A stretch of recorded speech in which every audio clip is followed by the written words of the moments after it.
Crucible. Oh! Crucible. Oh. Okay, through this whole video you're going to hear me calling this thing a crucible, and in fact it's called a crucible. What is it? A crucible. All I can do is ask for forgiveness. Hey, g'day, it's Prezzo here and welcome back. This video I'm doing today is about finishing off this metal melting furnace that I started about 2 weeks ago. Now this is a replacement for my old furnace, which was absolutely perfect for working with aluminium. But recently I bought myself a graphite crucible, and although it fitted inside my old furnace, there just wasn't enough room to get the crucible tongs around the graphite crucible. So I decided to upsize my furnace. Now this is based on a 40 kilogram LPG cylinder, or a propane cylinder if you like to call it that, and it's been cut down in height, and the design uses the principle of lifting the lid and then rotating it to get at the cavity inside the furnace. Now I prefer this method because you don't have to use two hands, it's quick, simple, you don't have to put the hot lid down anywhere, and also it doesn't radiate heat back at the user. It's when it's open, it's basically radiating the heat at the floor. So in operation you just push down on this pedal, get it out of the way, and you can rotate the lid quite easily to get at the inside of the furnace. Now I use propane or LPG for my furnace, and this is the DIY burner that I built, and what I want to do is be able to fit the burner into an opening in the side of the furnace there. There'll be a simple bracket to hold this in place. It'll just simply slide in, and that way if anything goes wrong you can get it out quickly. I don't really want to use screws or clamps or anything like that. But what I need to do now is to cut this opening. Now I've marked the floor level that will work out, that's where the pyrocrete will come to when it's all set inside the furnace. So my opening needs to go just slightly above that. Now this is a piece of PVC pipe, and it represents the diameter that I want the hole inside of the furnace to be. And later on I'll be using PVC pipe with the same diameter to form the hole when I pour the pyrocrete inside. And I've cut this to be the same curvature as the side of the furnace. And if you've never done this before, the idea is to have the burner going in roughly tangent to the inside of the cavity. And the idea is that the flame will swirl around the outside of the cavity and not impinge directly on the crucible. So what we're going to do here is I'm going to trace around this piece of pipe, and then I'm going to cut the hole with a plasma cutter. Although you could use a hole saw or just grind it, or chain drill it, knock it out and grind it or file it, whatever you like. I've got a plasma cutter, so that's what I'll do. Alright, now I'm just going to do this freehand. So it might get a bit ugly.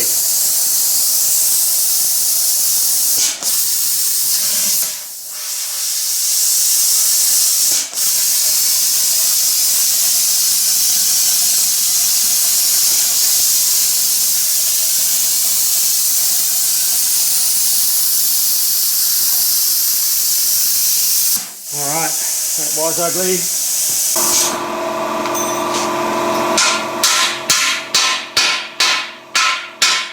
Okay, so that's where the penetration will be for the burner. Okay, now I've got to work out a way of supporting the burner. In my previous furnace I had a sort of a clamp which held this down to a fixture on the side of the furnace. With the new one that I'm building, I want to be able to just sort of slide the burner into a collar or a ring or a tube or something, and that way I can remove it easily when I go to store the furnace, because I don't want this protruding out the back of the furnace the whole time it's in storage. So what I did this morning is I made up this steel collar or ring. I machined it out of solid bar stock, and I've got a scrap box full of stuff, and a lot of it I got from a machine shop, and they used to just give me the scrap. Started machining it and I realised, you know what, that ain't no ordinary steel. These were the chips I was getting from it.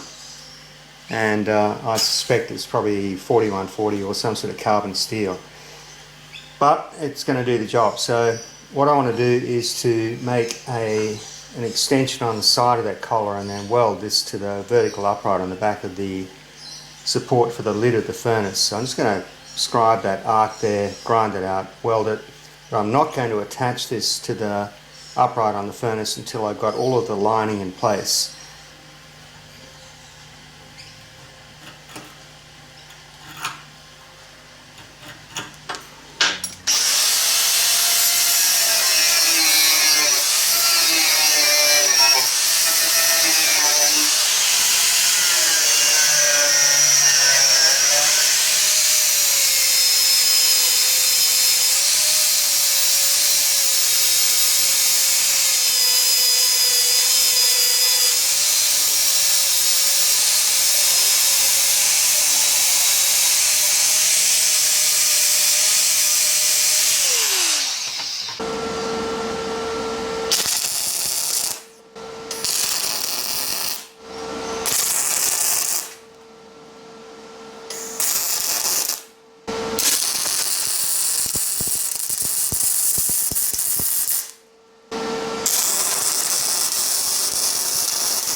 I put that weld on pretty heavy, but I don't want that coming apart. I know it's not pretty. Okay, so I think you can see how that's going to work. The burner is just like a slip fit inside that collar there, and when this is welded off to this vertical upright here, it's just a matter of sliding the burner out, putting that away separately, and when you're using the furnace, it slides back in like that.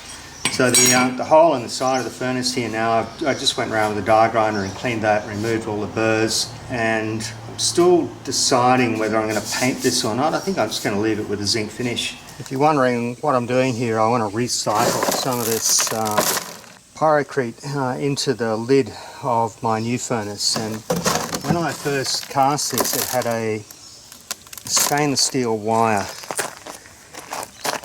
included in the mix, and that helps to reinforce the whole structure of the pyrocrete. And I figure that I can mix this in with the new pyrocrete, and these little stainless steel wires will help to do the same job. And also means that I can sort of reduce the amount of new pyrocrete that I need.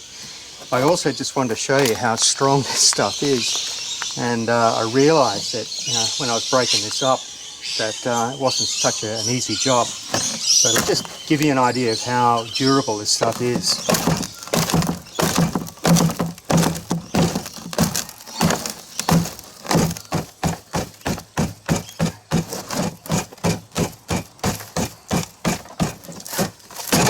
Alrighty, well, that'll give you some idea anyway. It's not as durable as concrete, but certainly way tougher than I imagine it would be. And I don't know whether that's a function of having that stainless steel wire in there, or whether that's just how the pyrocrete is, but I have seen some people's furnaces sort of cracking and breaking down over time. Like I say, this one's been excellent. So, I'd recommend the pyrocrete, despite the cost. I think it's worth it. Now, there's no special treatment I need to do for pouring the floor of the furnace. It's just a matter of making the mix, putting it in, and then leveling it out.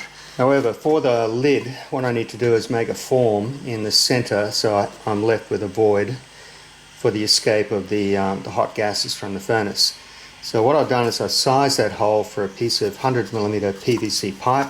I've taken that pipe and I've split that down one side, and that will allow me to collapse that and remove it from the finished lid at a later stage. So in order to keep that in one piece, I'm just going to put some tape down the inside of the split. This will just sort of help to keep it aligned.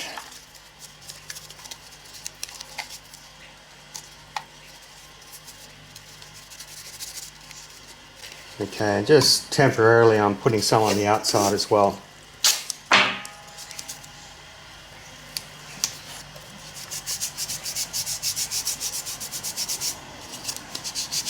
Okay, that makes that more or less rigid again.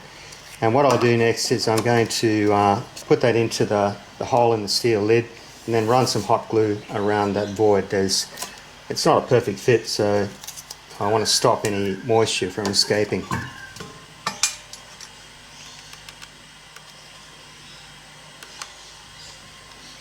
Now you could do this with like a polyurethane sealant or a silicone if you wanted to use that. The most important thing is that you can actually dismantle it later.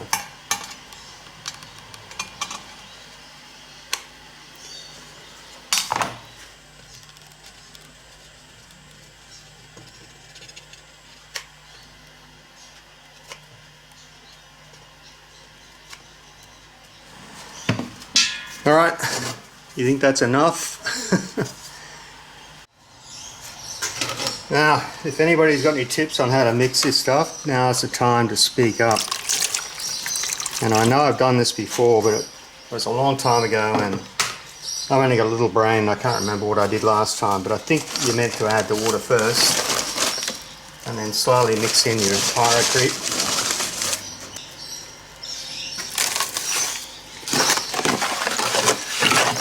I did read that the water ratio is fairly critical. If you get too much water in the mix, it loses a lot of its strength, and that could be a disaster.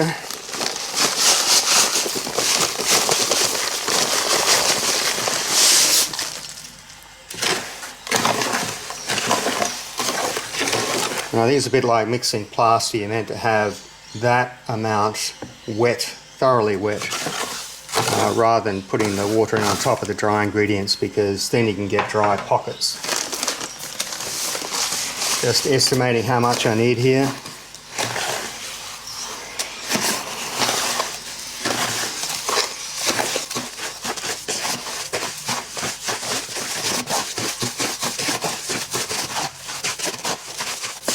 Alright, I think that's about the correct consistency. That's going to allow me to push that into place, get it level. Now, this next step is probably the controversial bit. What I'm going to do is to add in some of the old broken pyrocrete that I took out of the lid of the other furnace. And my only reason for doing this is so that I don't run short of the fresh pyrocrete.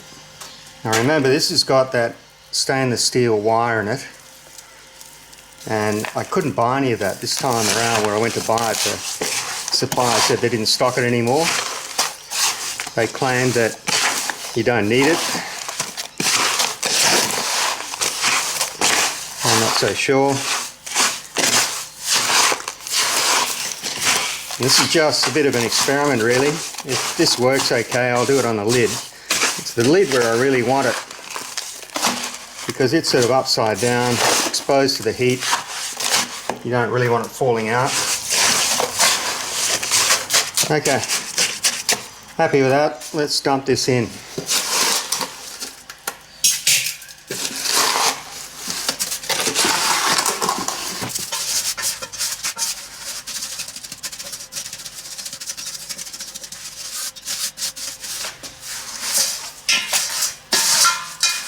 Alright, this batch is fresh out of the bag. I didn't put any of the recycled stuff in it, just in case.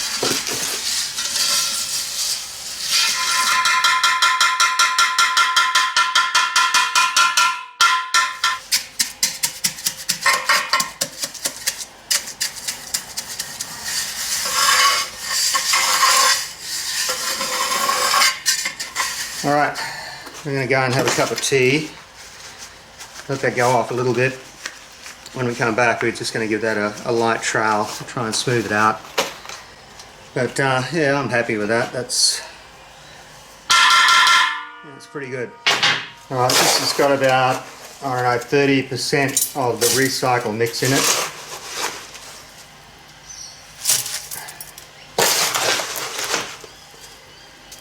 So it's got a lot of that stainless steel reinforcement in it.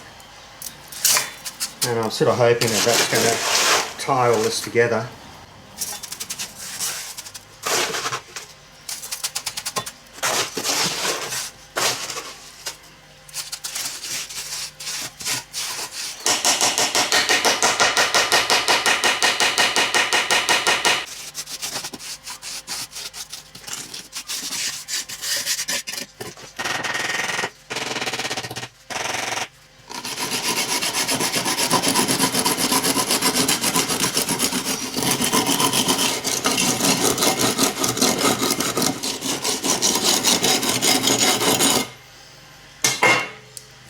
it's always a bit deceptive, that. I thought I had that pretty flat.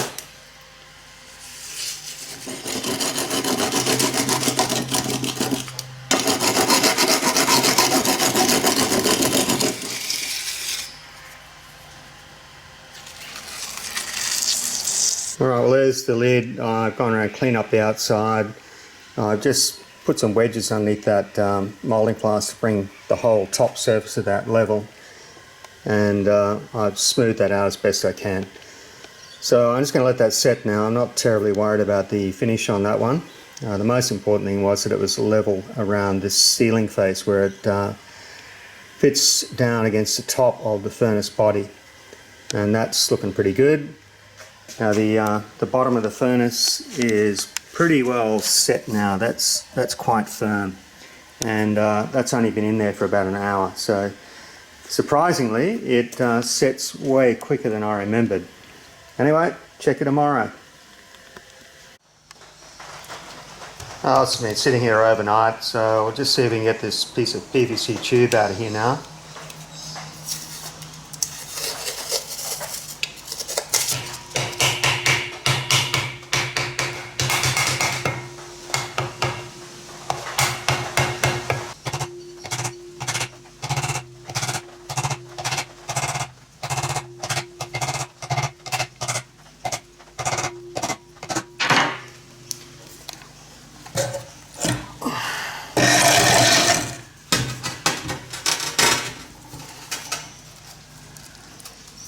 There's the problem. I forgot to take that bit of tape off yesterday.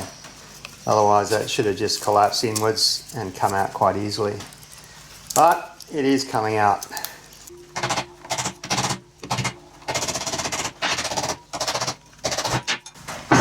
Okay.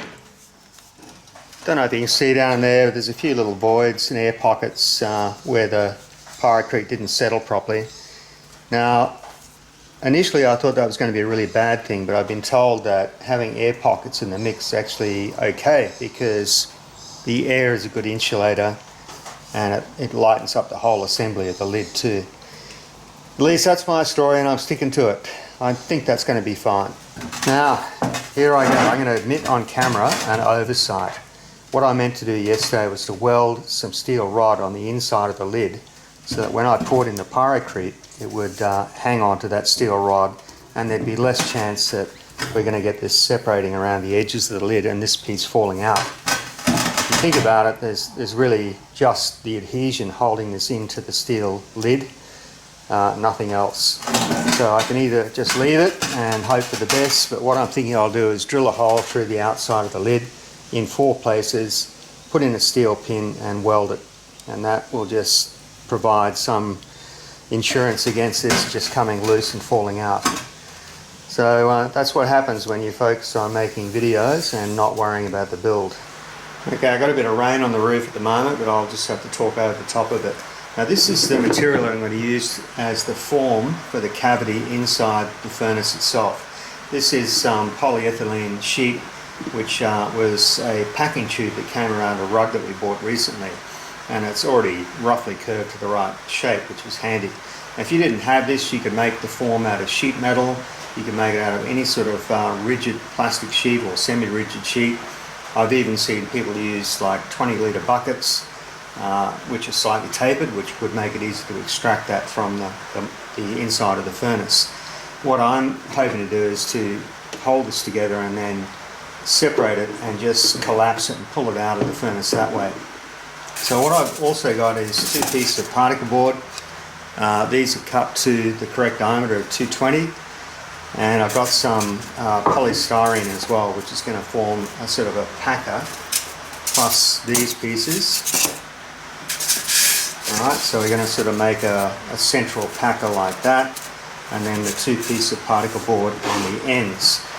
And the idea is that once everything's cast in place, you've got to be able to extract all of this, you know, sort of somehow get it out of this tube, and then you can collapse the tube and take that out.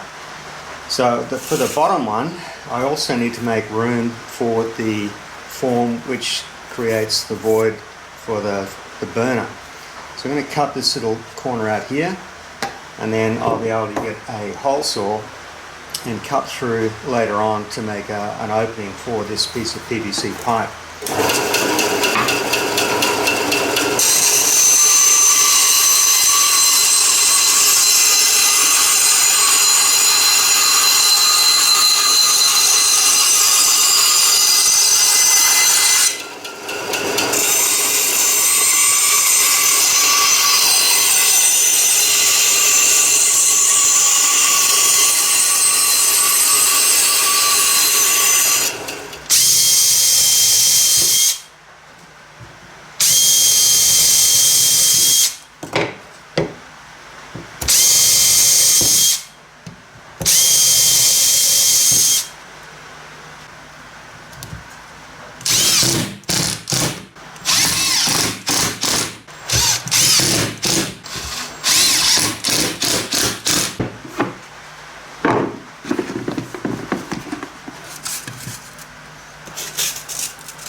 Now, I might be overthinking this, but I took a lot of measurements off the bottom of the furnace, and I determined that this is where the center point is for my hole, the entry point for this PVC tube to be able to go in at the correct position to match up with the body of the furnace. So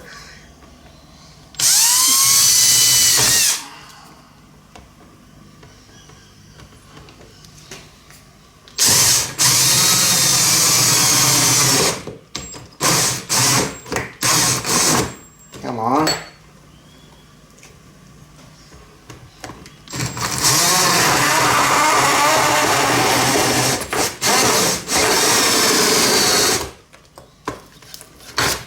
Oh, you wouldn't believe it.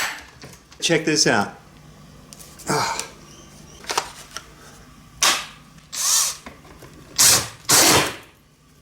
Oh, what a mess. There you go. Alright, well, I've tidied it up somewhat, but that's going to do the trick. Hey Rafi, am I doing this right?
Okay, well you can see there the plastic containers, how much I've got left at the last mix. The furnace is now completely full. I've been around, I've tapped that all the way around, and I've rodded that with a piece of reinforcing steel to try and distribute the recycled material into the fresh mix.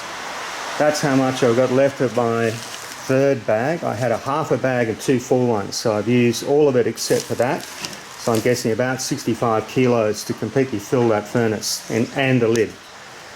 Now, interestingly, when I cleaned up yesterday, I washed out the bucket or the tub that I was mixing this in.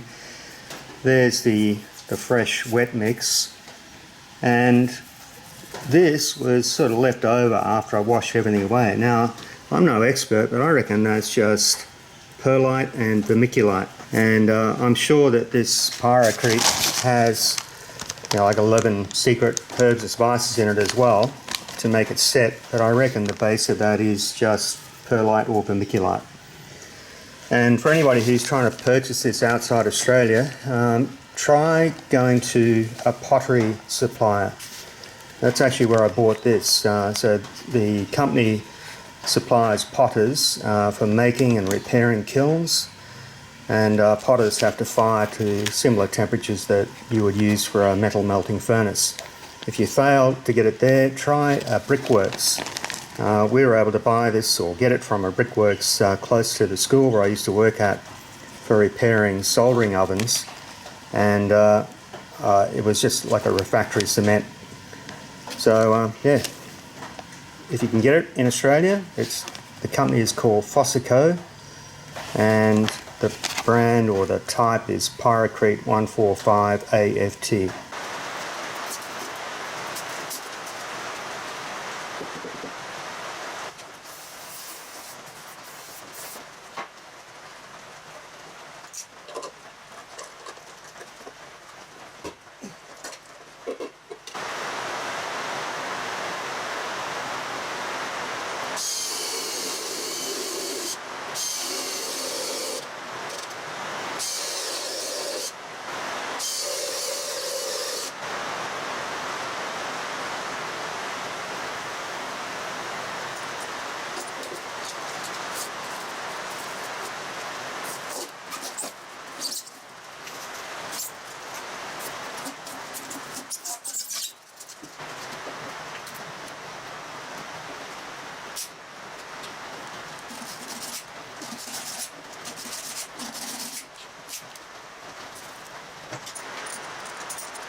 Well, it's the next day. I've let this cure overnight, and despite all the shenanigans required to get that form out of the cavity there, the inside has turned out really good. It's beautifully smooth and uniform, the floor is good, and I was quite happy to see that we've got a full mix of pyrocrete all around where that PVC pipe went through.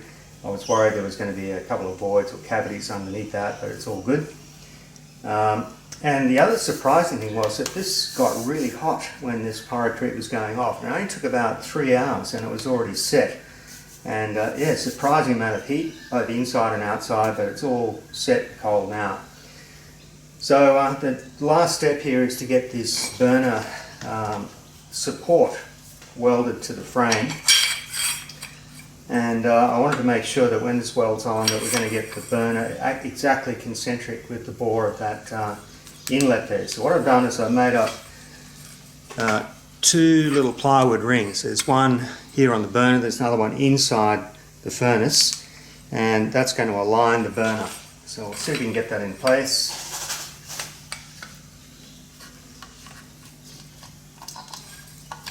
So So all I have to do now is to push this in place, scribe off where I'm going to cut that, and we'll get this piece welded on.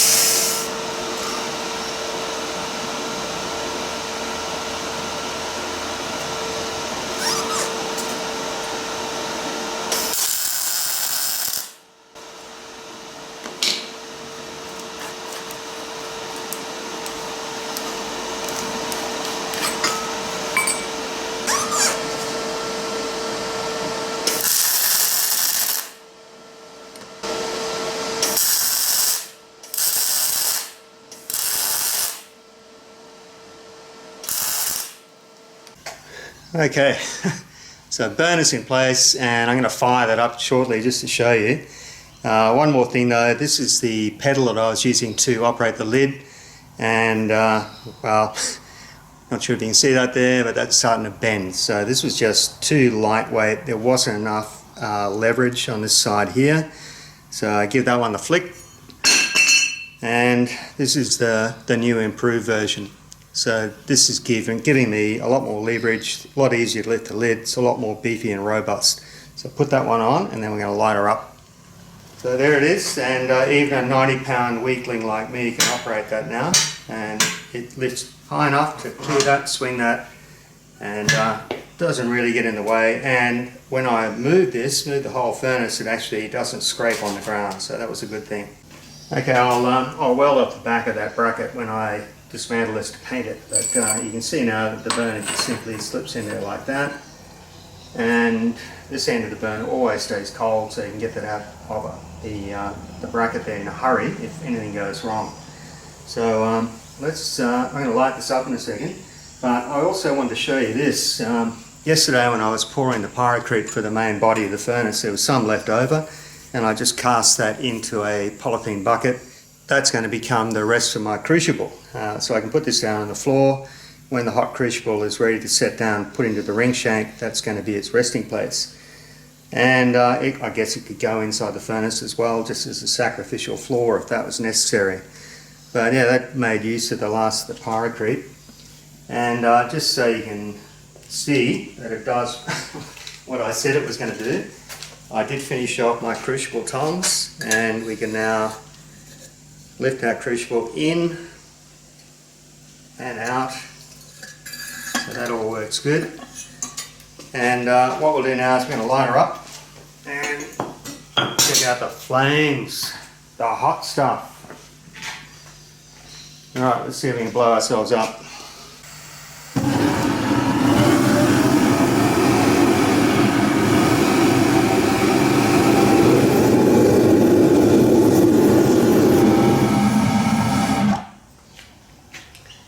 Okay, well that was only running about half throttle, and what I'll need to do is to run that through a couple of heat cycles to drive off the last of the moisture in the furnace, and also to temper that crucible. But the burner just slips out of there, and you can put away the whole gas bottle and the burner in one unit, and then this can be wheeled out of the way and put it wherever you got room for it in the shop. So I'm going to finish up this video here now, and when we come back we're going to see this fully finished. So I'm going to do the painting on the frame, I'm going to paint the lid with a heat-proof paint, I'm going to leave the cylinder body as it is, just with the galvanized finish. I'm going to look at some little decorative touches to make it look pretty, and we'll melt some brass because that was the primary objective in building this bigger furnace. So for now, I'm going to wheel my furnace away and say thanks for watching.